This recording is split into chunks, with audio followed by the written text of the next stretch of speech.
Il est possible de changer des choses sans tout changer, il est possible de retrouver le goût du travail, de retrouver un équilibre, sans pour autant faire une reconversion qui serait coûteuse en temps, en énergie ou en argent. Si vous vivez une situation difficile au travail, que vous ne vous sentez plus épanoui ou pas stimulé, mais que le mot reconversion vous fait peur, eh bien on va voir ensemble qu'il y a d'autres possibilités, d'autres options qui s'offrent à vous. D'abord, on va parler de ce qu'il faut identifier pour opérer les changements qui s'adaptent vraiment à vous et à votre situation. Et ensuite seulement, je vous proposerai une dizaine d'idées. Regardez-les bien toutes parce que selon votre contexte, plusieurs pourraient s'appliquer et peut-être certaines auxquelles vous n'auriez même pas pensé. Aussi, je voulais vous dire que ces idées ne sont pas exhaustives, alors n'hésitez pas à partager les vôtres en commentaire et à nous suivre pour plus de conseils sur ces thématiques. La priorité quand on se sent pas bien au travail, ça va être d'identifier ce qui vous manque, ce dont vous avez besoin, sans quoi vous ne prendrez pas la bonne décision. Ça m'arrive d'avoir des personnes que j'accompagne qui vont se dire moi je vais changer de travail, changer d'entreprise parce que ça va pas bien, alors qu'en fait le problème c'est dans les tâches qu'elles font et dans ce cas-là forcément elles vont retrouver les mêmes tâches. Ça peut paraître le b.a.-ba dit comme ça, mais en fait c'est souvent la première réaction c'est ça va pas, je change, alors qu'en fait si on change sans savoir où est le problème, on prend une mauvaise décision et on reste dans le même cercle, on répète les mêmes schémas.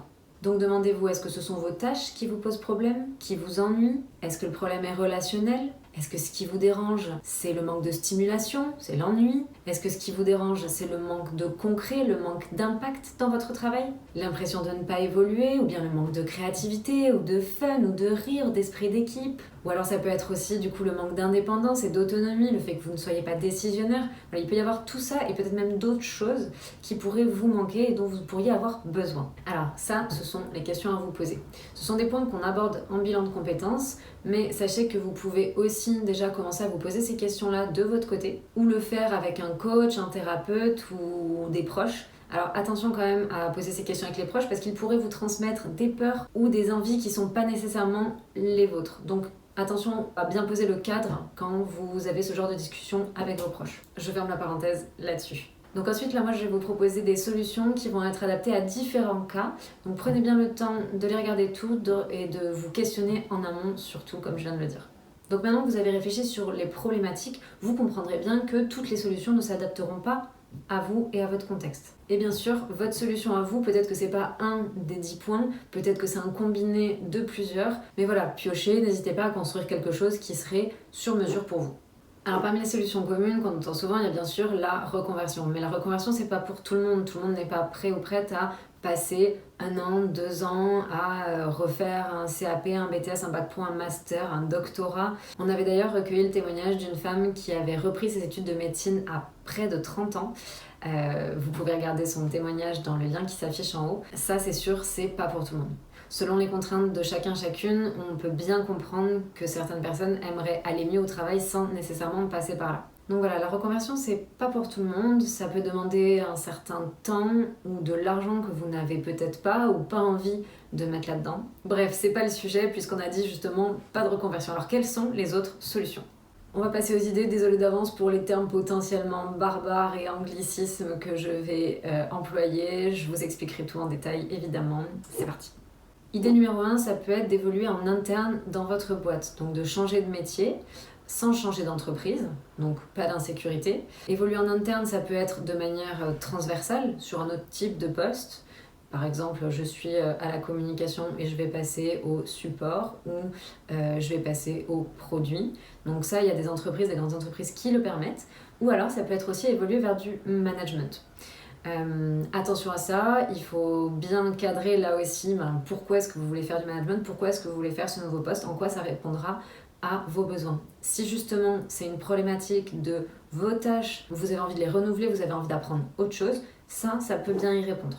Deuxième idée, donc ne pas changer de job, mais changer de boîte, changer d'entreprise. Ça peut marcher si votre problématique est de l'ordre de problèmes personnels, relationnels, un problème d'ambiance par exemple, mais que vous aimez vos tâches. Ça peut paraître évident ce que je dis, mais encore une fois, c'est lié à ce que vous aurez identifié en amont. Ce cas-là, il ne s'applique pas par exemple si jamais vous avez un besoin d'apprendre ou de nouveautés. Peut-être que c'est quelque chose que vous avez peut-être déjà fait en vous disant « Ah en fait, je suis contente les 6 premiers mois parce que quand j'arrive dans une nouvelle boîte, j'ai plein de choses à apprendre, des nouveaux logiciels sur lesquels me mettre, etc. » Sauf qu'en fait, l'apprentissage et le temps d'adaptation au poste est relativement court et du coup le problème va simplement se répéter.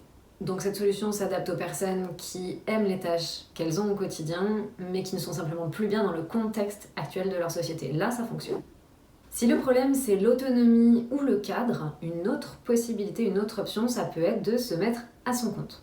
Encore une fois, il faut aimer ces tâches là aussi, accepter de renoncer à la stabilité, à la sécurité pour gagner en flexibilité et en autonomie. Donc là, ça peut être se lancer en freelance, donc en micro-entreprise, ou monter une entreprise ou s'associer pour en effet devenir décisionnaire et créer son propre cadre de travail.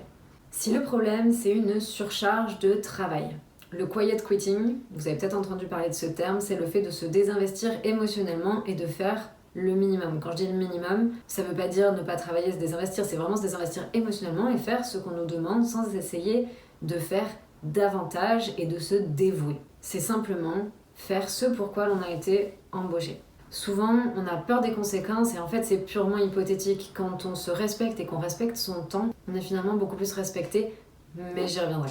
Autre idée, ça peut être l'idée de se former, de faire un plan d'apprentissage, un plan pédagogique. Si notre problématique, c'est justement ça, de manquer de curiosité, d'appétit intellectuel, de stimulation, ça peut être de se dire, eh bien, je vais développer certaines compétences, liées ou pas d'ailleurs, à mon travail. Il y a plein de moyens de se former gratuitement aujourd'hui sur de nombreux sites. L'idée, c'est remettre de l'apprentissage dans votre vie sans mettre toute la pression sur le travail. En fait, le travail, il est là pour vous ramener potentiellement de l'argent, éventuellement vous intéresser, mais pas nécessairement combler tous vos besoins non plus. J'ai une amie qui a commencé ça d'ailleurs, de son côté. Elle s'est fait un plan d'apprentissage, elle essaye d'apprendre une nouvelle compétence tous les mois. Et dans son plan, en fait, elle s'est fixé des objectifs semaine après semaine. Simplement, parfois, elle va y passer 1 heure maximum par semaine, pas plus.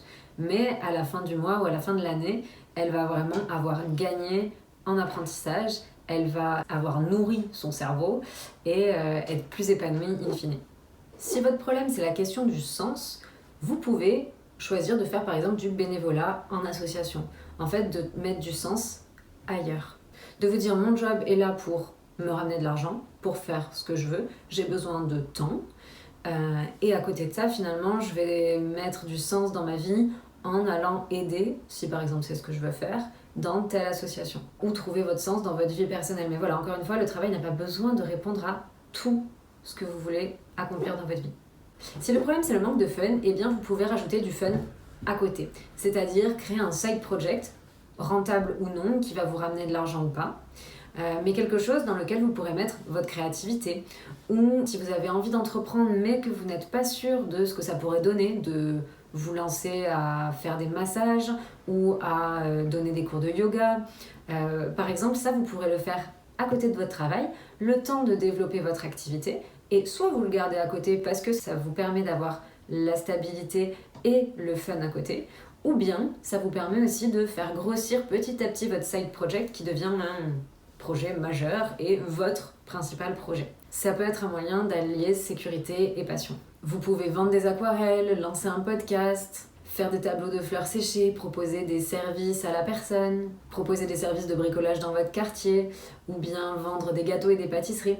Comme une personne dont je vais vous mettre le lien en commentaire qu'on avait interviewé pour un témoignage et qui, d'abord en se lançant dans la pâtisserie de son côté, avait commencé à en vendre autour d'elle et finalement a fini par quitter son job et à ouvrir sa pâtisserie. Mais voilà, ça lui a permis de faire une transition en fait. Autre idée, passer en temps partiel. Si votre problématique elle est liée à la surcharge de travail ou au temps que vous passez au travail, vous pouvez demander à avoir un temps partiel. Ça fonctionne si vous identifiez qu'une baisse potentielle de revenus, qui serait du coup compensée par une augmentation du temps personnel, vous serez bénéfique. Que vous pourrez par exemple soit être simplement plus épanoui, vous n'avez pas besoin de plus d'argent, vous êtes même prêt ou prête à en avoir moins, ou bien en vous disant j'en gagne un petit peu moins là et je monte par exemple un side project, donc un projet à côté, et bien là pour le coup ça pourrait compenser cette perte potentielle tout en gardant la sécurité d'avoir un emploi stable. Et donc c'est ça que je voulais vous présenter comme idée suivante, c'était le fait de combiner les deux, le side project et le temps partiel. On n'y pense pas beaucoup, mais une autre idée, ça peut être le coaching. Si jamais votre problématique, elle est dans la surcharge de travail que vous subissez parce que vous n'arrivez pas à dire non, eh bien le fait de se faire accompagner sur ces problématiques-là et de développer son assertivité, eh bien ça peut vous permettre finalement de vous dégager du temps. Si vous faites du présentéisme par exemple, eh bien ça peut valoir le coup de dire non, moi je vais être cette personne compétente et efficace mais qui ne fait pas plus. Vous pouvez choisir de dire non à une certaine charge de travail qui n'est pas dans votre fiche de poste. Et ça, si c'est difficile pour vous, eh bien ça peut être intéressant de le travailler en accompagnement pour ensuite être plus épanoui au travail. Il n'y a pas toujours besoin de passer par une reconversion et c'est ce qu'on voit nous dans les bilans de compétences. On a des personnes qui se rendent compte au final qu'avec une prise de recul et une prise de position, elles arrivent à se sentir beaucoup mieux dans leur travail. La deuxième option que je voulais proposer par rapport à ça et par rapport au coaching, donc la première partie c'est sur apprendre à dire non en fait à la surcharge de travail, et une autre ça peut être un coaching plus large sur la confiance en soi ou l'estime de soi, où en fait on va prendre du recul sur notre situation, sur notre travail, et du coup, se sentir mieux de manière globale, peut-être se sentir mieux avec les collègues, repenser nos relations et de manière globale, repenser notre épanouissement professionnel simplement en réfléchissant sur soi et en faisant un travail personnel. Dernière option, c'est ce qu'on appelle le job crafting. Alors qu'est-ce que c'est le job crafting? C'est l'art de bricoler son bonheur au travail. L'idée c'est de trouver des leviers pour améliorer son bien-être, repenser techniquement à ce que vous pourriez améliorer au quotidien. Ça peut être dans votre organisation, dans vos relations aux autres, ça peut être dans la réalisation de nos tâches ou la proportion de nos tâches. C'est quelque chose que vous pouvez faire de votre côté ou en parlant éventuellement à votre manager ou à vos collègues.